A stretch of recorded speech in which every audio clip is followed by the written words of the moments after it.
en pleine forme, à 100%. Non, là ça commence à redevenir un peu douloureux parce que c'est là, ça commence à refroidir un peu, mais non, ça va bien, ça va bien.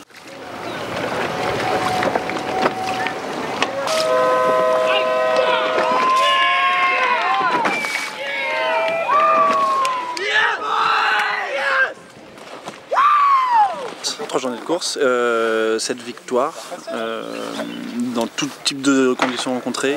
Aujourd'hui 2 victoires et une manche de 3, donc du petit temps sur la dernière, donc c'est pour ça qu'on s'est fait repasser par les bateaux qui sont plus rapides que nous dans du petit temps. Positif, il ne faut pas dire autre chose, c'est sûr.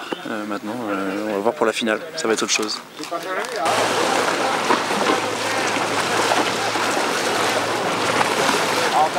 On a montré une très bonne vitesse pendant les régates en fleet race et notamment au près, on est vraiment au-dessus des autres. On a à peu près la même vitesse mais beaucoup plus de cap et ça c'est très important justement en match race. Ça veut dire que même dans une situation difficile après le départ par exemple, on peut toujours s'en sortir.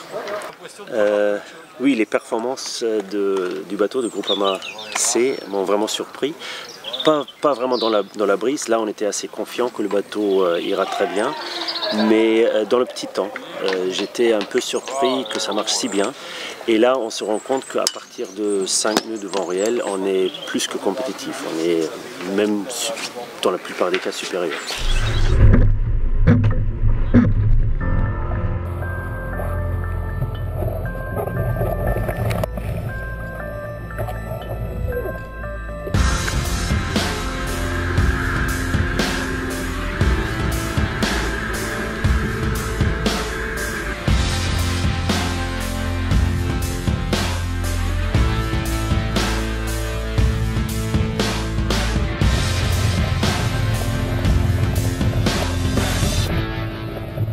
Il n'y a pas une seule raison pour la très bonne vitesse du bateau. Je pense que c'est la somme de beaucoup de petites choses, ou des choses des petites, des grandes.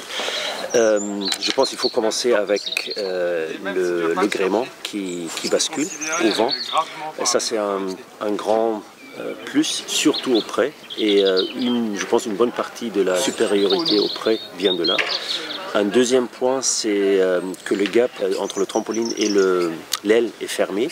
Donc comme ça, l'air ne peut pas passer d'un côté à l'autre et ça diminue la traînée et ça augmente l'efficacité de l'aile. Donc ça aussi, ça joue sur le moteur.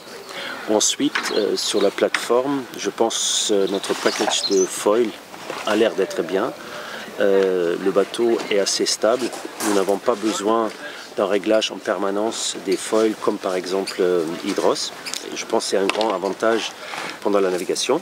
La petite perte en traînée est plus que compensée par la stabilité du bateau. Donc il semble qu'en vitesse maximale, Hydros va un peu plus vite, mais en vitesse moyenne, c'est nous qui est largement devant. Impatient, ouais. Impatient d'en découdre et ouais, de voir ce nouveau format de course avec ce bateau là, le match race ça va être la Coupe de l'Amérique quoi.